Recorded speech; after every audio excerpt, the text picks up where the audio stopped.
My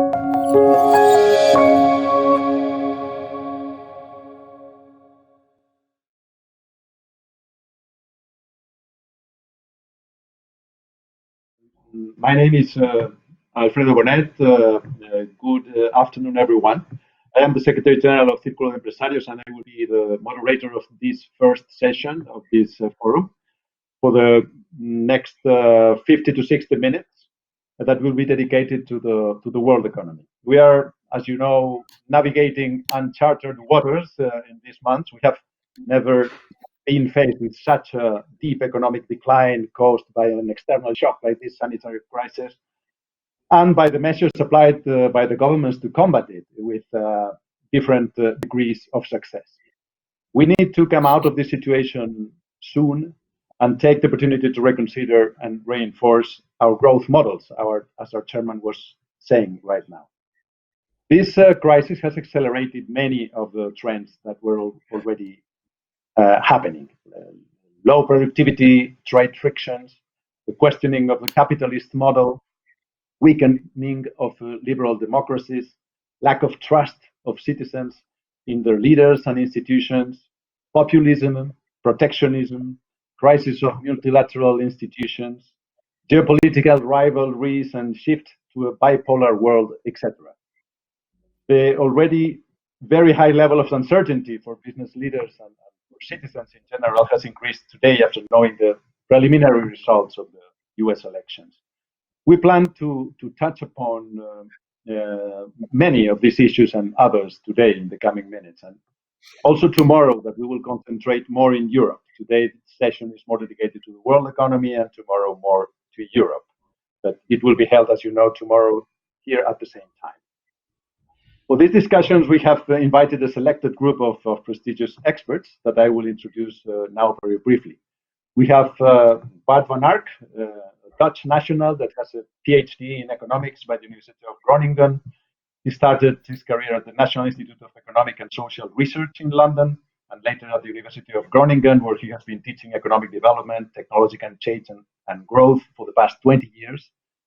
He has been chief economist and head of economy, strategy, and finance center at the Conference Board in New York for the past 12 years, until last summer, when he moved to the UK as managing director of the Productivity Institute and professor of productivity at the Alliance Manchester Business School in the University of Manchester. We also have with us Natalie Tocci. Natalie has held research positions at the Center for European Policy Studies in Brussels, the Transatlantic Academy in Washington, and the Robert Schuman Center for Advanced Studies in Florence. She is now the director of Istituto Affari Internazionali in Rome and honorary professor at the University of Tübingen. She's a special advisor to the EU High Representative and Vice President of the Commission, Josep Borrell, and before to her predecessor, Federica Mogherini. Her research interests include European foreign policy, conflict resolution, the Middle East, and the Mediterranean.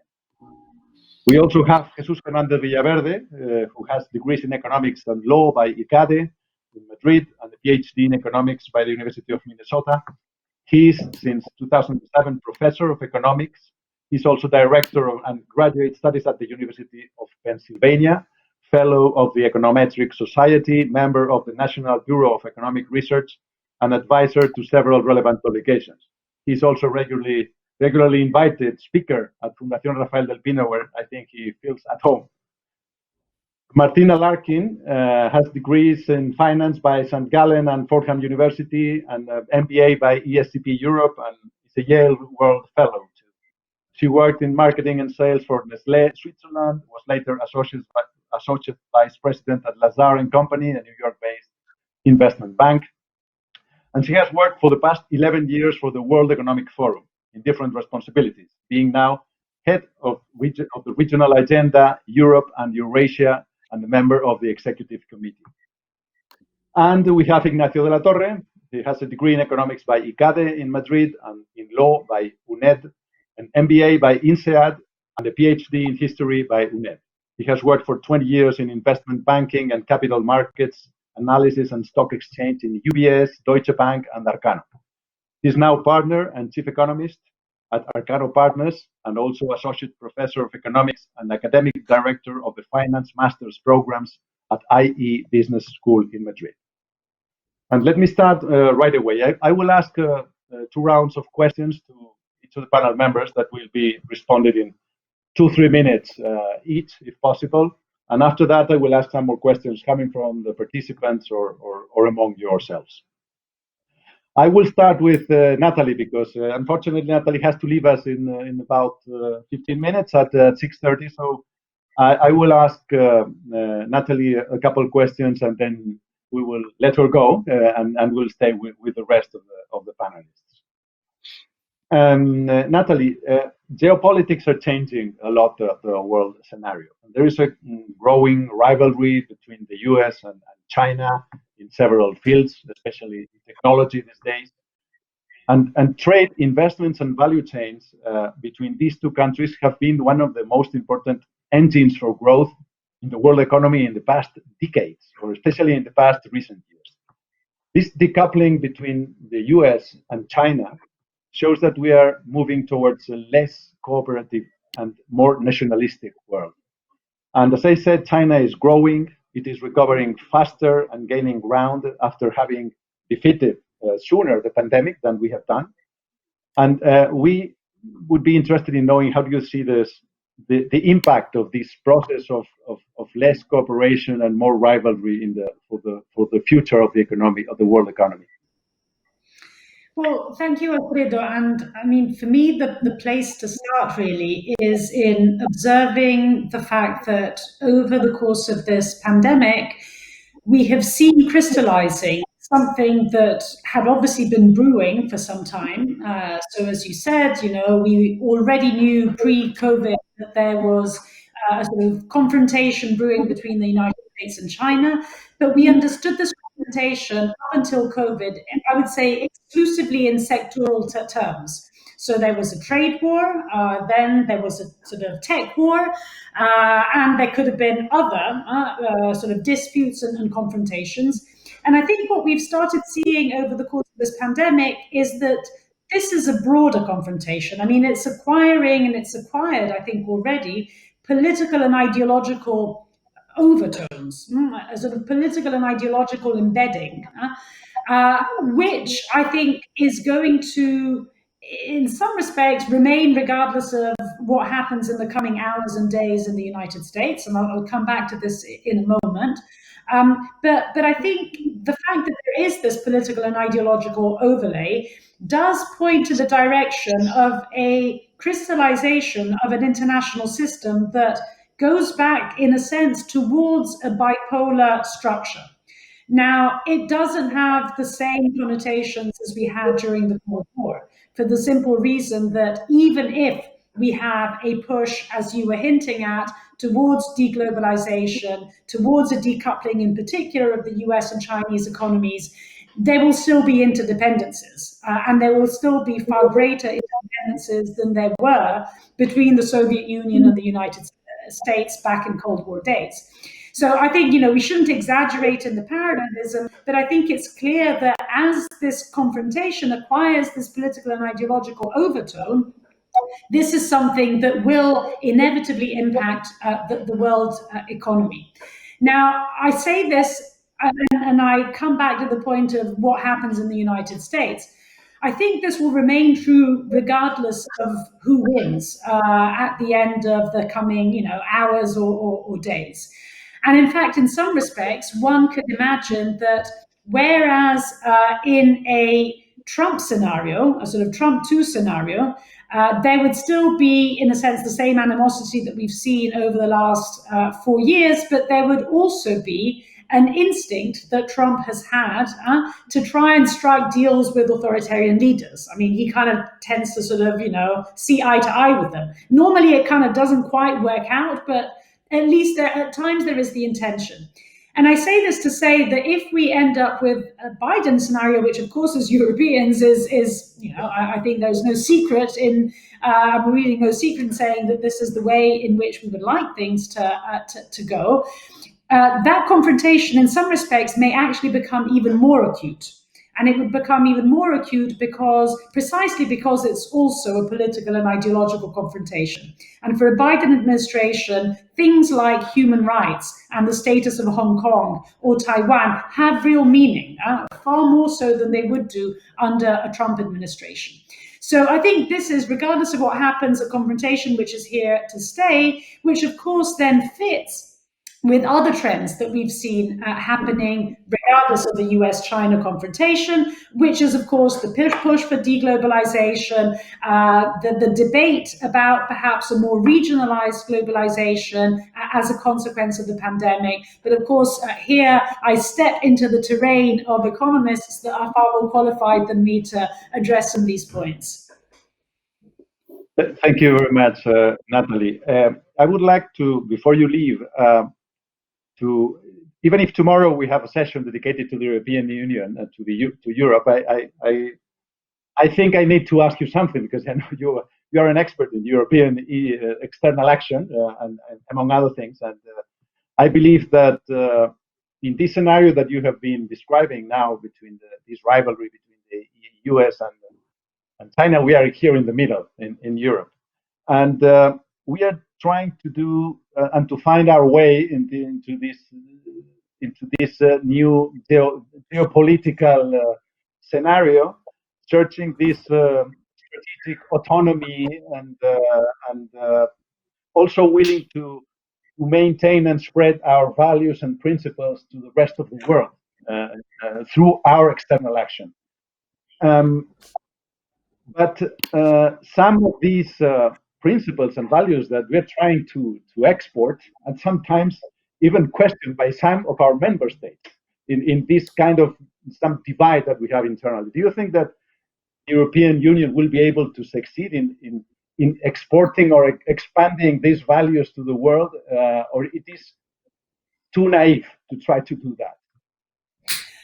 Well, I mean, I would say, in a sense, I think this is a story of a glass half full and a glass half empty. And let me begin with the glass half full bit. I think, if we look at the way in which, as Europeans, we have reacted over the course of the last, 6 months or so, in particular, if we take the period beginning in, I would say, third week of April onwards, I would say, well, finally, we're beginning to get it. We're beginning to get that we are a community of fate. We're beginning to get that we simply couldn't afford to repeat the same mistakes that we made during the Eurozone crisis, during the migration crisis. We simply couldn't have afforded to fail, or at least not to succeed one other time. And I think, there has been this recognition of Europe really stepping up to the plate. Now, perhaps we didn't quite factor in that the second wave would hit us the way we did. Perhaps we didn't quite factor in that we're not really in a post-pandemic recovery mode, but we're rather in maybe we have to deal with what a pandemic economy actually means. So perhaps even the decisions that we took back in July in terms of the Next Generation EU fund, etc., will be insufficient. But I think it would be unfair not to recognize the fact that a pretty momentous step forward has been made. And not only it has been made in terms of putting real money there, 750 billion is a significant amount of money, but also that this is and will be channeled to ultimately what I sort of would define as 2 of the 3 priorities that this political and institutional mandate came to office with. This commission came in saying green, saying digital, and saying geopolitical. And I would say that in fairness, now behind the green and the digital, there is real money, there is real substance. This is not just slogans. So this is the glass half full. And I come to the glass half empty. And the glass half empty is precisely on the geopolitical, where I think that for various reasons, partly to do with the pandemic, meaning the fact that we are very inward looking at the moment because of the pandemic, and that the focus of attention has shifted from, I would say, foreign policy, security and defense over the last 5 years, very much, and rightly so, I would say, in many respects, but more to a socio-economic focus. We seem to be now missing that, that ambition, that momentum, in terms of becoming a global actor. Now, I come back to the US election because, of course, today it's very difficult to talk about anything else.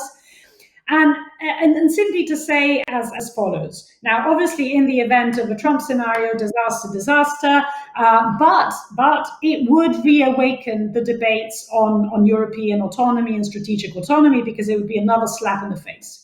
But I would say that even in the event of a Biden victory, in the way in which it is being configured, if things move in this direction, meaning we're not talking about a landslide victory, I think even that should be sufficient for Europeans to recognize that we cannot simply stick our heads in the sand again, that the agenda for strategic autonomy is there because the United States is a country which is deeply divided, because even if Biden wins, Trumpism is alive and kicking.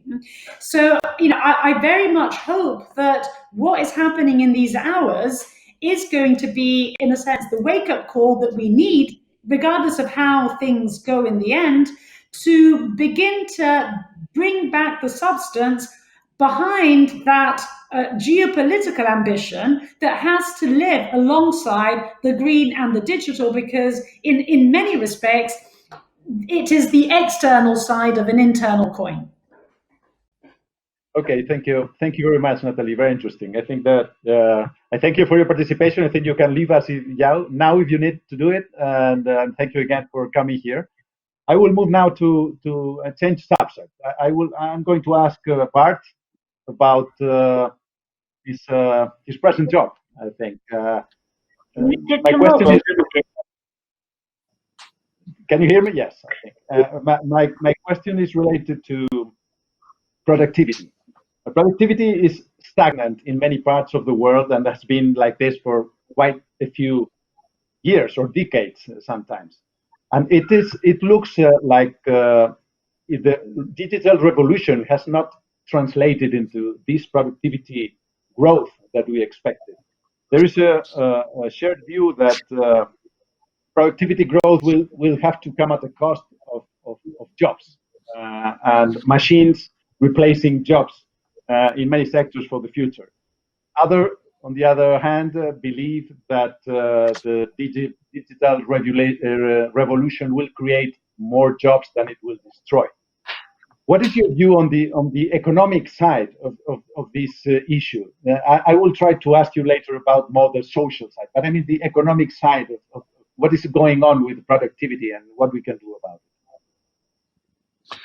Right. Well, thank you. First of all, thank you, Alfredo, and the Círculo Empresarios for having me on, and also the Fundación Rafael Pino. It's a great event, and putting the advisory board together here and hear the various perspectives. Your question is quite a step down from what we were talking about with Natalie, but not unrelated, because I do believe that if we can grow productivity, particularly if we can grow jobs that are productive, is a major driver of a stable economic development. So in that sense, it's certainly not unrelated to the issues about stable political developments and geopolitics that we've been discussing a couple of minutes ago.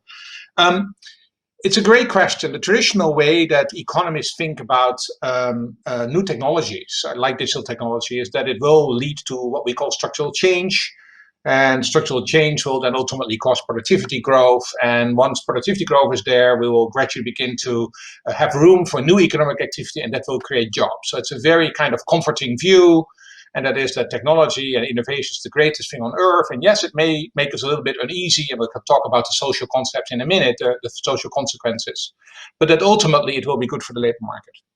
I think the question at this moment in the digital economy, and certainly in sort of the latest developments with artificial intelligence and robotics, whether that is still true, whether this time perhaps is different, and whether we're really seeing that promise of new jobs down the road.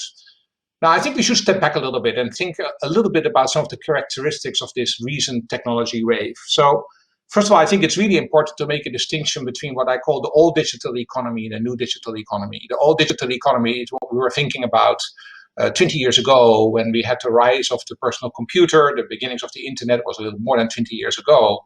And although that was disruptive, we all remember the ramp up to the year 2000 and the impacts that had on the economy. But ultimately, it brought us more productivity growth. It even brought us more jobs. The new digital economy is quite a different thing. It's the shift to mobile, the shift to cloud, the shift to ubiquitous access to the internet, and then the rise, as I mentioned earlier, of artificial intelligence and robotics and machine learning. It's a very disruptive kind of technology, it seems to be, and quite different from what we've been seeing in the all digital economy. And maybe we could argue that sort of in the early stages of this new technology, we have used this very much for automation. And you could argue that's a little bit of the low-hanging fruit. We just automate and it will save us jobs. And that's a good thing to have, perhaps, but do we indeed get the new jobs and the promise of new jobs down the road? The second important background that we need to have for this new technology is to make a real distinction between digitization and digital transformation. So digitization is really the adoption of all these new technologies that I just mentioned, and it will lead to new products and new services and new business processes. But digital transformation is something that is much bigger, that really is a strategy that enterprises apply in order to really leverage these new technologies and the data that these new technologies produce to really develop completely new products, but also to connect organizations, to connect people, and to connect physical assets and processes in the organization. So it's a much more deeper kind of change that companies are experiencing with these new digital technologies. And maybe we're just at the beginning of that process of digital transformation. We're always thinking that every new technology is diffusing much more rapidly than the previous one, and to some extent that is true, but the absorption of the technology that is driving digital transformation is really something that takes time. Digital technology really is a general purpose technology. So it's a generic technology, it has lots of applications, it has wide uses across the economy, and time will tell what ultimately the impact of this is going to be. So I think that's an important background. We are probably at the early days of really understanding the new digital technology. Now, will we now get to the next stage of the digital technology where indeed we will get the jobs created that we've been hoping for in the traditional way of thinking? First, we get structural change, we get more productivity growth, and now we're going to get more jobs. Azimoglu and Restrepo last year have been arguing a really interesting paper, which I published last year, where they said, well, so far we really had the wrong kind of artificial intelligence. All this artificial intelligence was indeed focused on automation. And we're not yet at the point that we're seeing much artificial intelligence that is really creating new productive jobs. That technologies are becoming complementary to human capital and to the creation of jobs. So, for example, now you can think of applications, for example, in education, where artificial intelligence can really not let teachers leave their job, but empower teachers in order to provide much more individualized learning. To be able to much better understand the needs of individual pupils and target and tailor the programs towards their needs. Another example is healthcare, where you could now begin to see that artificial intelligence can help doctors and nurses to get information about their patients much faster, therefore be able to give them better treatment and to free up their time to spend on other things, including, for example, social care. So, and especially in these times of COVID, of course, those are really important new applications of artificial intelligence. So I think at this point in time, we would basically say that time has to tell. But so far, we have to be honest that artificial intelligence and new digital technology hasn't created an enormous amount of new jobs in net terms. We lost more jobs than new jobs that were being created. But certainly down the road, we have to develop policies and technologies and innovation systems that can help us to really get to that next stage, that we will see the creation of jobs and not let this technology ultimately fail in terms of bringing more wealth and and improve our living standards. Thank you, Bart. Very interesting and encouraging response to my question. I will keep changing subjects completely when talking to you to all these different aspects that are now under debate. The next one is for Martina. Martina, we have heard a lot during these past months about the concept of stakeholder capitalism. In the Davos forum meeting in last January, it was one of the main issues, this need for business to focus not only on shareholder interest, but on all the stakeholders' interests. And also the preoccupation of climate change is part of this more let's say, stakeholderish capitalism we are moving towards. But when we were in the middle of this discussion, then the pandemic arrived, and it may have shifted the priorities of businesses. Sometimes it has shifted them to even survival. So my question is related to this. Do you think that this movement or process towards a more social capitalism and way of managing business will be affected by the pandemic and the crisis it has created as the result of the measures taken by governments, or not? Thank you, Alfredo, and thank you for having me here amongst all of you for this conversation, which is really important, even if it can only be digital. I'm glad we could proceed with it. Let me maybe first explain why we think stakeholder capitalism is so important. As we've seen, the current systems really failed us when it comes to addressing this global pandemic, the global climate crisis, inequality, and many other challenges. And there's been a lot of criticism of capitalism that creates big divides and divisions, but also, has a single sort of drive and purpose of creating financial returns. And what we have seen really is that this current crisis highlights the need to think differently about the way we live and do business. And this stakeholder approach takes into account the broader impact of business on society. And executives and investors have really started to recognize that their long-term success is closely linked to that of their customers, employees, and suppliers. And we have seen the term stakeholder capitalism, or this concept, actually gaining momentum, particularly in a crisis like this, because it will be about survival.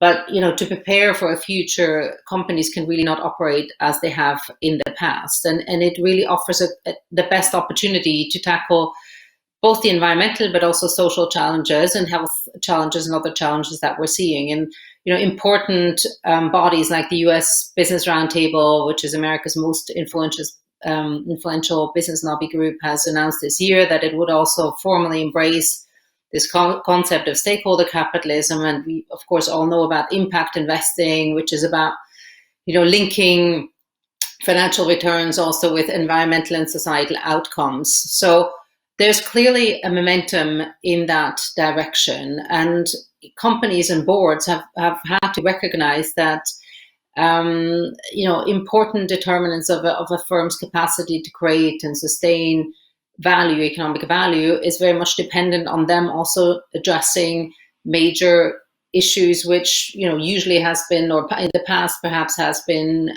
dealt with more technical specialists, whether it's around climate change, technology regulation, all of these points. Talent has been mentioned before. These are now boardroom conversations, and used to be much more specialized conversations in the past. So what this really means is that a company's approach to people, to the planet, and to innovation must be given much bigger consideration when thinking about their own survival, and also their resource allocations and strategic goals. And when we think about opportunities, this is now a really incredible opportunity for business leaders by giving stakeholder capitalism, or whatever you want to call it, but a more holistic meaning to progress and growth, a concrete meaning and a concrete sort of outcome that can move beyond their initial legal or financial obligations to investors, but really to also share a duty to show progress in society and serve society at a larger end. And this can spread across different, very concrete measures. As we have seen, there's a increased interest in the business community to address issues that are linked to climate change through the Paris Climate Agreement, but also the Green Deal that Natalie mentioned earlier from the European Commission. Of course, the SDGs, there's a huge interest from the business community to contribute to those and to be part of those. So we can see now that there's clear measures and metrics also in place where business can contribute and measure their progress, which I think is very important from just having an ideological or conceptual idea about how to improve things. Thank you very much. You have. We agree. We always say that probably business has shown its most social phase during the worst moments of the pandemic here in Spain and everywhere, because they have come after the population and citizens to try to reduce the impact, helping in many different ways. So thank you very much. I have another question for Jesus. This one is related to international trade. The problem we have now is that international trade has always played this role of engine for economic growth. Even if after the financial crisis, it reduced its contribution to growth. But now we see an even more difficult situation. All the world and in a depression, an economic depression, globalization in crisis. We see the rise of protectionist measures, and this synchronized impact of growth around the world, and we are missing this engine role of international trade in these coming years. That would be very good for taking us out of this situation. How do you see the prospects for international trade as a driver of growth in the coming months or years?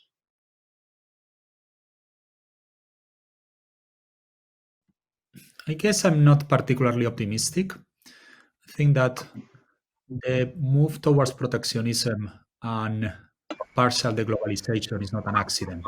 It's the product of a changed political economy, mainly in the US, but to some extent also in other countries. The move towards a much more protectionist United States, for instance, really started with the Obama administration. Then we had 4 years of Trump. And what I think we are going to see when Biden becomes president in January is that a lot of people in Europe is going to be really shocked at how little the US foreign policy and trade policy is going to change. We need to remember that historically the Democratic Party has not been particularly favorable to trade. Things have changed a little bit over the last 4 years because of a series of issues within the United States. And in that sense, I don't see in any way the United States pushing towards a more free trade agenda. China probably thinks about this issue from a slightly different perspective. They always have tried to link themselves into the international economy as a way to further their own national interest. And in that sense, I think that the leadership in Beijing is quite pragmatic. And at this moment, they have an economy that is doing relatively well within their borders, and especially given the current situation, I don't think they are going to be particularly looking forward to making many changes. In that sense, I think that a lot of people made a comparison now to perhaps we are going back to a second Cold War and compared with the Soviet Union. I actually think that comparison is deeply flawed. And that is much better to think about the situation that the world was perhaps after 1880, 1890, with a relation of cooperation/conflict between the United Kingdom and Germany for supremacy in Europe. And that's going to be a much better analog. Germany, of course, in this case is going to be China. The United Kingdom is the United States. Europe is going to be the third man out. Think about France in that situation in the world. And it's going to be really an issue to which extent these two large countries are going to be able to handle that situation. And just to wrap up, I think that at the end of the day, every time I come back to Europe, I see a deep misunderstanding of how deeply the United States has changed. It has changed dramatically over the last 20 years. It has changed, for instance, in terms of ethnic composition. It used to be the case that the elites in the United States were Eastern people born in the East Coast, white, descendants from Europeans. That's not the case anymore to a large extent. And if you ask someone like Harris or many other leaders of the new generation, they don't really have much of an emotional or cultural link to Europe. And they are going to think about the world in logically very, very different frameworks that even just one generation ago. And that's why I don't see a scenario where international trade comes back to be a main dynamic force within the world economy. Thank you very much, Jesus. I'm going to follow on this with Ignacio. Ignacio, well, we all know what are the prospects for world economic growth this year, with this generalized but unequal reduction in activity and GDP all over the world, with the sole exception of China, who's the only country going to grow, I think, this year. I know that the research institution that you lead, Arcano, is following very closely all this, and I would like to hear your opinion on how the world economy will recover. How do you see the prospects? Well, thank you for the invitation. GDP should come down this year between 3 to 4 points and should go up 5 points next year.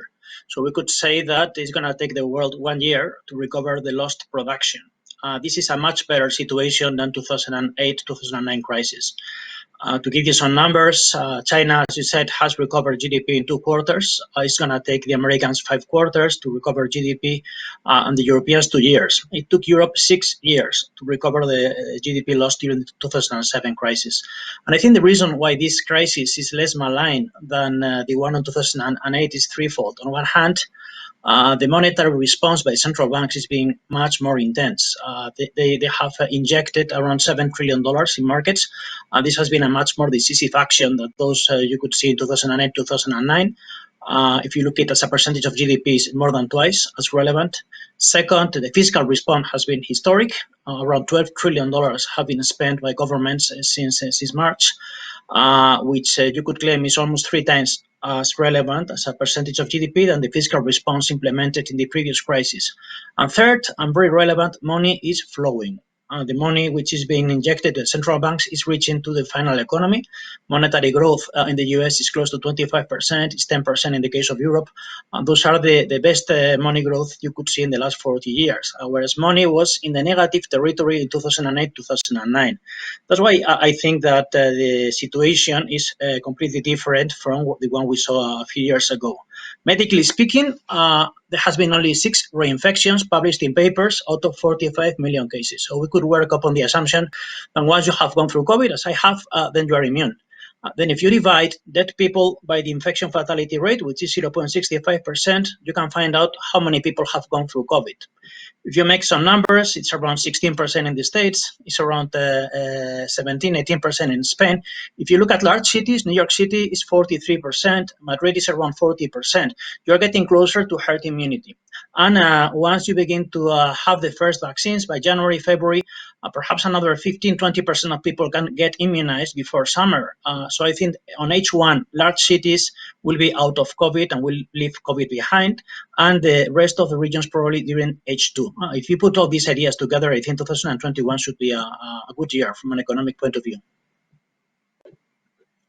Thank you for the good news. We are very happy to hear you, Ignacio. I would like to go back to Bart. Bart, I would like to ask you 2 questions. The first one is, do you agree with Ignacio, who he just said about how fast we will be able to recover? And then second, following on your previous response, of course that you are now working on a productivity institute, new studying productivity, and we know that private-public cooperation is also one of the main issues. I think that your new institution is a private-public institution, and we are interested in knowing, as I asked you before, we are moving towards a more technological, proactive model in which it will take time, as you said before, to create growth, to create jobs. Sorry. As you said, probably artificial intelligence has been replacing or has been working on automation, but not on helping workers to work better and to do better. So do you think that from the social point of view, we will be able to keep and to control the social impact of this job destruction until this starts creating jobs? So first of all, I hope Ignacio is right. I'm just coming out of a job of being 12 years chief economist, so I'm not. I'm happy that I don't have to predict the economy in 2021, but I still have the benefit from sitting on the side at the conference board and hearing the conversations. I think the scenario that Ignacio is describing is a positive and optimistic one. Everything needs to get right in the next couple of months. Indeed, we need to create some kind of herd immunity and some combination together with treatments, with a vaccine that at least to a limited extent will be available to a wide range of the population. There could be quite a few hiccups on the way, and a lot of this is going to be determined by the resilience of the economy to actually recover. We know that large sections of the economy have been severely hurt. And although after the first wave we have seen a pretty sharp recovery, in this second wave we may see quite a few more companies actually failing and not be able to recover. So the question is, how quickly can people, once the recovery gets underway, benefit from this? So I think the question indeed is, we will see recovery in 2021. Will it be in the first half? Would it perhaps be a little bit more in the second half? I think that that's open for debate.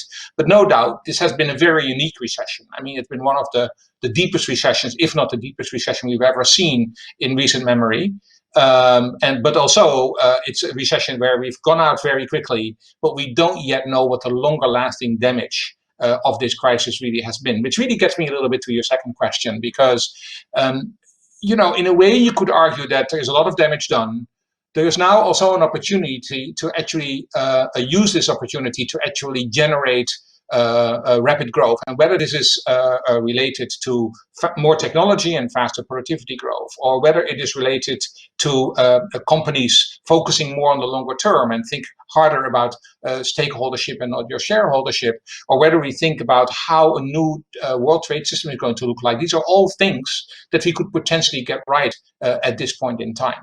Now, to stay in my own lane, specifically on what it is we have to do in the area of technology innovation, you're right. We will need to begin to really build a public-private collaboration that is critical in order to make technology work and at the same time strengthen job growth and reduce the social damage of this. So the way to go about this has been well tested around the world. That's the building of these national innovation systems or regional innovation systems where business and policymakers and the education sector, which is extraordinarily important in this respect, begin to work together.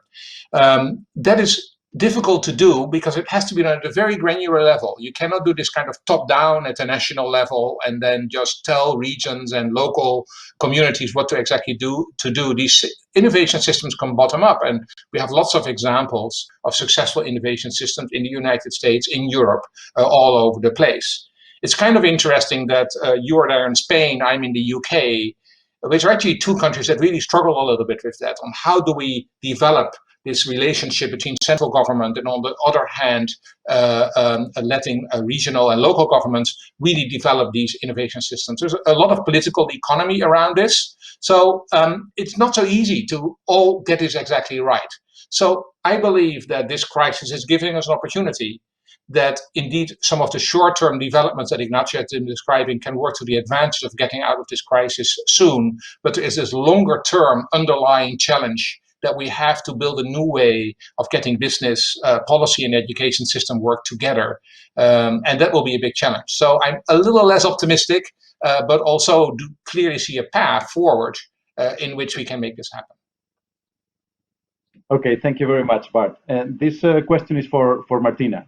It is related to global cooperation, to cooperation for coming out, because this we have heard the prospects. The prospects are good, but the level of international cooperation that we're having now is not the best that we have had.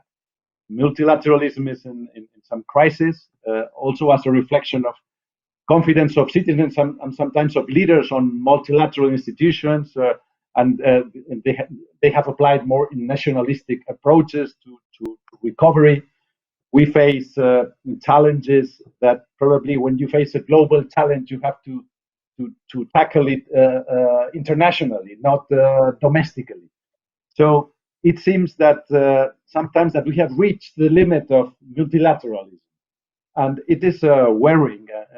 Do you think that there are prospects that we can recover the concerted action that we need at the global level in order to recover faster and be more efficient in our policies for coming out of this hole? Well, first of all, I think it's important to consider where we stand with multilateralism. It's sort of a word that's thrown around quite a bit. And when we look at the usual measures that people usually use to estimate global powers, which is, of course, the size of the economy, the size of the population, and the size of their military might, one could actually say we're not looking at necessarily a multipolar world, but it's much more of a bipolar world, or the next decade will be much more about a bipolar state, which is dominated strongly by the US and China. And we've heard that before from the different speakers as well. Of course, the EU could potentially play sort of a third pole if it really starts to act in a much less divided fashion and much more united around key issues, particularly when it comes to the defense and military aspect, as Natalie has mentioned also before.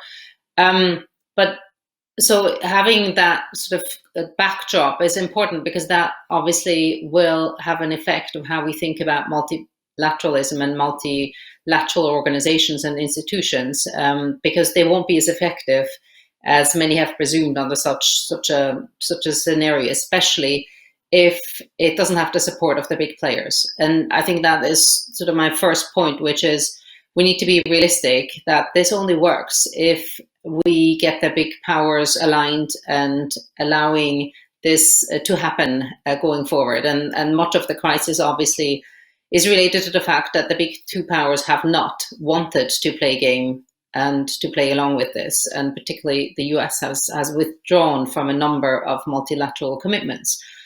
The second point I think that is important is that multilateralism comes in different forms, and we are seeing it evolving just as globalization has evolved. And it's important to also think about how can it take different forms from what we have thought about in the past.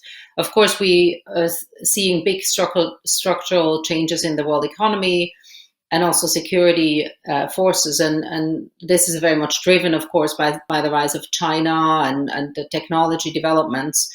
But those will also affect the way that multilateralism will work.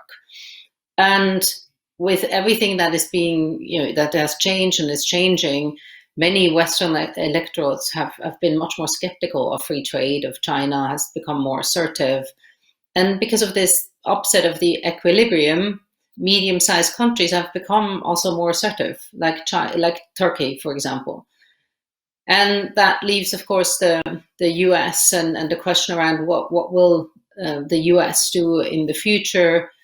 And obviously, this is very much dependent on the outcome of the elections. But many have said, well, if Biden wins the elections, he's sort of the last of the Jedi. He's the American democratic multilateralist who will bring everything back into play. But I think the US has taken a certain path, particularly when it comes to its approach to China, which is quite skeptical, and I think it will remain skeptical of China. It might, become more, supportive of existing structures like the WTO, and it might even revive American interest in the CPTPP. But I think all of this has to be seen, and is not a guarantee. Certainly, it will look different, and we will not go back to what we've had.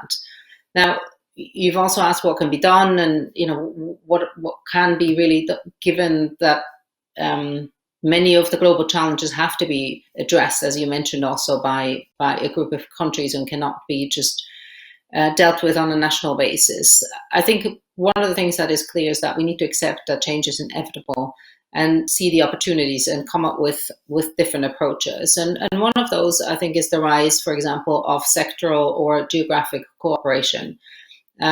which can be achieved and has been achieved. And I think this is one of the aspects that has been quite positive. Of course, institutions have a really important role to play. And many people are feeling disempowered and alienated by from their communities. And the multilateral institutions must really focus much more on recoupling, in a way, economic activities and social outcomes. So combining those two key outcomes in a much more deliberate way. And I think most importantly also, there is an ideological battle that needs to be fought and won ultimately. But we know there's a need for cooperation, because adapting and strengthening a rules-based and ethical global governance system is really crucial to securing long-term peace and progress. And in that respect, America's influence is going to be critical for the world as a whole, essentially, and for the system itself. And we need to make sure that the US is fully engaged and, again, takes a leadership role. And I would say also the European voice is extremely important in this on many aspects. Thank you very much, Martina. Let's hope that America takes this leadership role that we seem to have lost for some time now. I would like to switch now because to a couple of questions on Spain. Once we are in Spain, this one will be for Jesus. Jesus, you're publishing a series of articles, very interesting articles in the Spanish press, proposing the need to implement these long-needed structural reforms to guarantee the competitiveness and resilience of our growth model. Could you shortly provide a short summary of what you are proposing? Yes. So I start by observing that Spain has been underperforming in the European context for the last 20 years, and that this is putting the country on a very critical situation.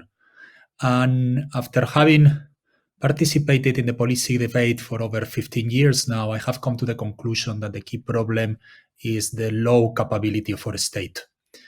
A simple anecdote, which, to some extent is a perfect summary of what is going on, is the inability of the Spanish state to have a consistent and credible data set on COVID. I think there is a widespread consensus that Spain has absolutely the worst COVID data among any single advanced economy. The data are inconsistent, the definitions change, the numbers are completely unreliable, you cannot interpret them properly. This has been criticized by many different people. There has been a letter even in Lancet signed by hundreds of scientists. The Spanish government and the different regional governments do not seem to care that much about it. And I think this is the perfect summary of a system of public governance that has lost its contact with reality, that has been devoid of human capital, and a political elite that is incapable of running the government. And basically what I'm trying to propose is a number of reforms in terms, for instance, of how we select and promote civil servants and how we run the administration. This coming Saturday, there will be an article on how to tackle electoral reform, to have an electoral system that reflects better the priorities of the country, and so on and so forth. Because otherwise, talking about we need to increase productivity, we need to decarbonize the economy, etc., if you cannot build a proper state capability, none of those reforms is ever going to work. So that's kind of the punchline. Until you get the right framework, everything else is never going to work out. Thank you very much, Jesus. Let me move to Ignacio. You know that Spanish economy is one of the worst hit in Europe and in the world, probably by the sanitary crisis and the measures applied to combat it, and especially because of the composition of our GDP. It's very with a very high weight of tourism and related sectors is one of the reasons why we were hit harder than others. and our GDP is going to fall quite a lot, about 13% maybe this year. But there are different opinions about how fast we can recover, and I know that also your institution is predicting a path of recovery that sometimes is not the same as others, based on your detailed knowledge and study of the medical part of the pandemic part of the crisis. So could you expand a little bit on this, on how do you see the recovery of the Spanish economy in particular? Yes, Spain lost 20 points of GDP, 22 points between March and June. So similar to the beginning of the Spanish Civil War, to put things into context. Back in May, many institutions, international institutions, were forecasting that Spain was going to lose about 5 points of GDP for the whole year, on the assumption that there was going to be only one wave. This doesn't make any sense. If you study history of pandemics, there is no pandemics that just come and disappear in 3 months. This is not the right thing. So what we said is there is new waves coming, and GDP is going to contract 12.5 points. At that time, that was completely out of consensus, and I was called a pessimist. Now, what I think is going to happen going forward is that new waves are going to keep coming, but they will have a lower intensity than past waves. And we can calculate that through number of dead people, again, which can infer which is the number of people who got infected. So this second wave is less malign than the first one, and the new waves will be less malign than the current ones. Okay. Under this scenario, I think it makes sense, again, to assume that you need to add up people that have gone through COVID and people who will get access to a vaccine to reach herd immunities. Okay, so according to the schedule of the European government and that of the Spanish government, around 30% of Spaniards could get access to a vaccine before June, and another 60% between July and December. Okay, even if you assume an efficacy of 65%, if you add these numbers to the numbers of people who have already gone through COVID, you can conclude that most large cities will be achieving herd immunity in H1 and the rest of the country by H2. Okay, herd immunity, by the way, depending on how you calculate it, it could be reached between 45 to 65%. New York City is at 43%, and the new cases are very limited. Now, based on this medical scenario, what we believe is that 2021 should be a quite positive year with a stronger growth than that predicted by consensus. First, this would be consistent with a normalization of most sectors because of the situation, medical situation I described. Second, the base effect will make it easier for a sharp GDP growth next year. And third, we should take into account the impact of the fiscal expansion of the European Union funds that will be moved forward to H1 by the government. So if you put all these things together, I think that the upside risk for 2021 is clear. Thank you, Ignacio. It's nice to hear your positive message, and so you are optimistic, but you are right. Sometimes you have been optimistic and right in the past, so we are confident that you will be again in the future for this time. I think that with this intervention, we have consumed almost 55 minutes of the time we had planned to dedicate to this session. I think that we will. I have been looking at the questions that came from the audience, but they came in advance, as I told you, when people were registering for this event. Many of them are related to Europe and the European issues, so I don't think it is worth to take any of those questions to put to you now. So I think that with this positive message of Ignacio on the prospects for recovery in our economy, we could conclude this session. But not before thanking all of you for your time and your time control, for having allowed us to keep to the time that we have available. And thank you for your interesting contributions to help us understand better what is going on and what is at stake, and how we can move on. And I would like also to thank all the participants that are following us online for your time. I will have to recall you that this is the first session also of the second session that will come tomorrow.